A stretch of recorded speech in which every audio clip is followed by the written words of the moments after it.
নমস্কাৰ। আজি মই যোৰহাটৰ পৰা এই ফেচবুক লাইভ যোগেদি সকলোকে মই প্ৰথমতে বিজয় দশমী শুভেচ্ছা দিবলৈ বিচাৰিছোঁ। যোৱাকালি যোৰহাটত আমি সকলোৱে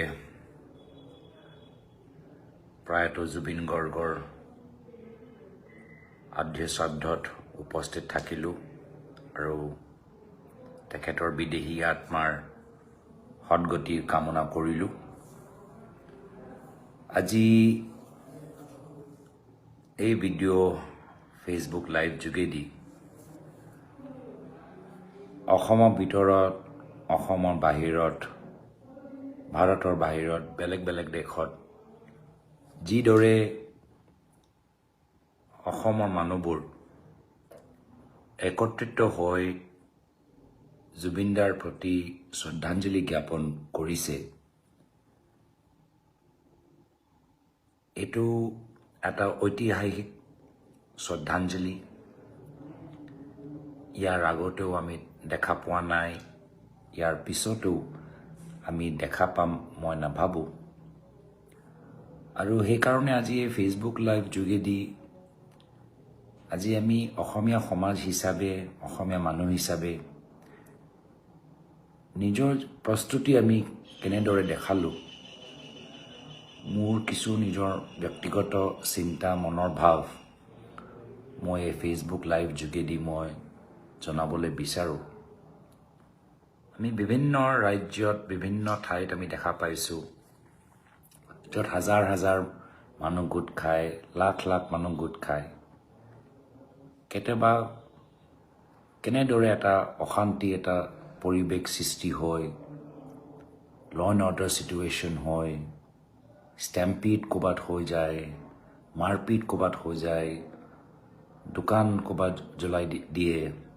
এনেকুৱা বহুত ঘটনা মই দেখিছোঁ, পঢ়িছোঁ, য'ত বেলেগ এটা দেশত, বেলেগ এটা ৰাজ্যত এগৰাকী মহান শিল্পীৰ মৃত্যুৰ পিছত তেখেতৰ অনুৰাগীসকল ইমান আৱেগিক হৈ যায় যে নিজৰ নিয়ন্ত্ৰণ তেওঁলোকে হেৰাই পেলায়।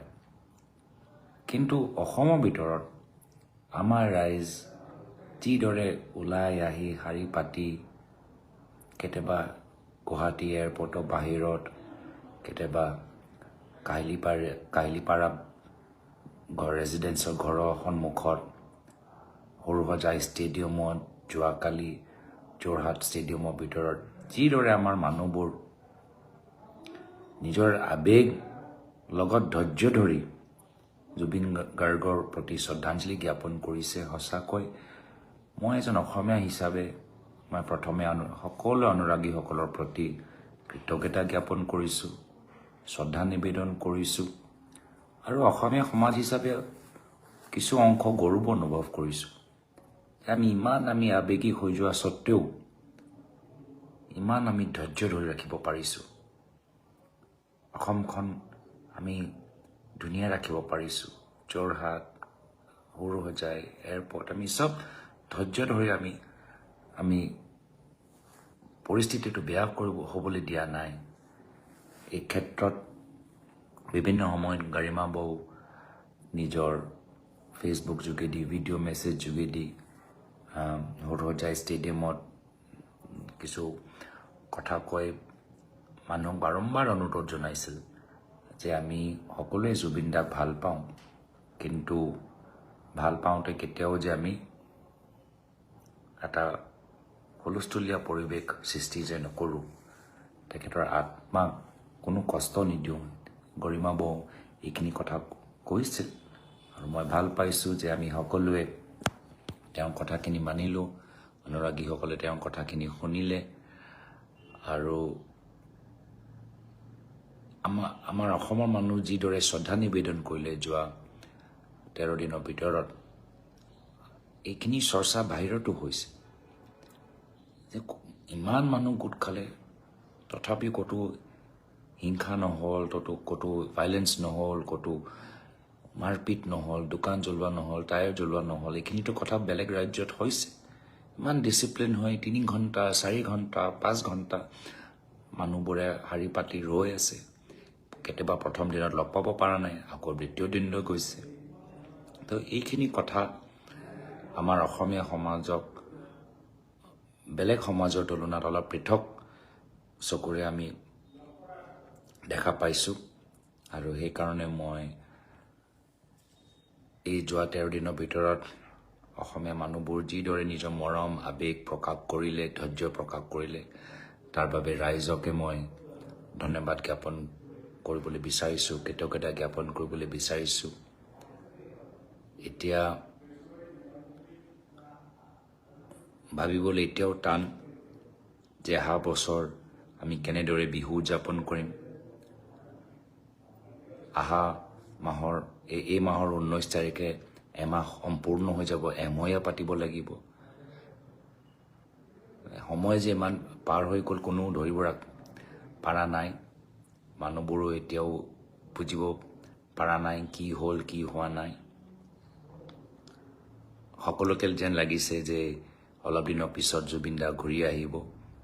সকলোৰ মনত কষ্ট পাইছে, সকলোৱে দুখ প্ৰকাশ কৰিছে, সকলোৱে কান্দিছে, সকলোৱে আৱেগিক হৈছে। আৰু মাত্ৰ অসমৰ ভিতৰত থকা মানুহখিনি নহয়, যি আমাৰ অসমীয়া মানুহ বেংগালুৰুত আছে, পুনেত আছে, দিল্লীত আছে, বম্বেত আছে, US আছে, UK আছে, অষ্ট্ৰেলিয়াত আছে, সকলোৱে আৱেগিক হৈ গৈছে। যিয়ে নহওক, সময় যে কিছু আমাক সহায় কৰিব, কিন্তু এই দুখটো সদায় থাকি যাব, এই ক্ষোভটো সদায় থাকি যাব। বিভিন্ন সময়ত আমি জুবিন দাৰ গীতবোৰ আমি গাই থাকিম, তেখেতৰ ব্যক্তিত্বক স্মৰণ কৰিম, শ্ৰদ্ধা নিবেদন কৰিম। তেওঁ যে অসমখনক ইমান দিলে, তাৰ বাবে তেখেতৰ প্ৰতি সদায় আমি কৃতজ্ঞ হৈ থাকিম। তেখেতৰ পৰা আমি প্ৰেৰণা ল'বলৈও আমি চেষ্টা কৰিম আৰু আগবাঢ়ি যামগৈ। আৰু জুবিন দা আমাৰ মাজত থাকিব। আৰু তেওঁ যিদৰে কষ্ট কৰি অসমীয়া সমাজ, অসমীয়া কলা সংস্কৃতি আগুৱাই লৈ গ'ল, আমিও এই প্ৰেৰণাটো ল'ব লাগিব যে কষ্টবিহীন আমি জীৱনত আমি কেতিয়াও সফলতা লাভ নকৰোঁ। আমি কষ্ট কৰিব লাগিব। অসমীয়া সংস্কৃতি মাত্ৰ ভাল পালেও নহ'ব, আমি নিজৰ ফালৰ পৰা কিছু আমাৰ যোগদান থাকিব লাগিব, নিজৰ কিছু আমাৰ ত্যাগ বলিদান থাকিব লাগিব, নিজৰ কিছু অৰিহণা থাকিব লাগিব। তেতিয়াহে আমাৰ সমাজ আগবাঢ়ি যাব। মই পুনৰবাৰ আজি বিজয় দশমী দিনত সকলোকে শুভেচ্ছা জ্ঞাপন কৰিছোঁ। নিশ্চয় আগন্তুক দিনত তদন্ত আৰু চলিব, কেনেদৰে চলে আমি সকলোৱে তাৰ ওপৰত চকু দিম। আৰু দুখ লাগে যে আমাৰ কিছু অনুৰাগীসকল আজি জেলৰ পিছত আছে। তেওঁলোকৰ এটাহে ভুল যে তেওঁলোকে ন্যায় বিচাৰিছিল। মই অনুৰোধ জনাইছোঁ অসম চৰকাৰক যে জুবিন গাৰ্গৰ অনুৰাগীসকলক জেলৰ পৰা তেওঁলোকক ৰেহাই দিয়ক। কোনো কাৰণ আজি তেওঁলোক জেলত NSA দৰে কেছত বা অনন্য কেছত জেলৰ ভিতৰত ৰখা কোনো প্ৰয়োজন নাই। চৰকাৰে ৰাইজৰ আৱেগটো বুজি পাওক। অনুৰাগীসকলক, সমৰ্থকসকলক, যিসকল আজি তাৰিখত মাত্ৰ ন্যায় দাবীত তেওঁলোকক জেলত ৰাখিছে, তেওঁলোকক চৰকাৰে ৰেহাই দিয়ক। এয়া হ'ল বিৰোধী হিচাপে, ব্যক্তিগত হিচাপে, অসমৰ এজন নাগৰিক হিচাপে, জুবিন দাৰ এজন অনুৰাগী হিচাপে, সমৰ্থকসকলৰ এজন বন্ধু হিচাপে মোৰ ফালৰ পৰা এটা বিনম্ৰ অনুৰোধ। নমস্কাৰ, ধন্যবাদ।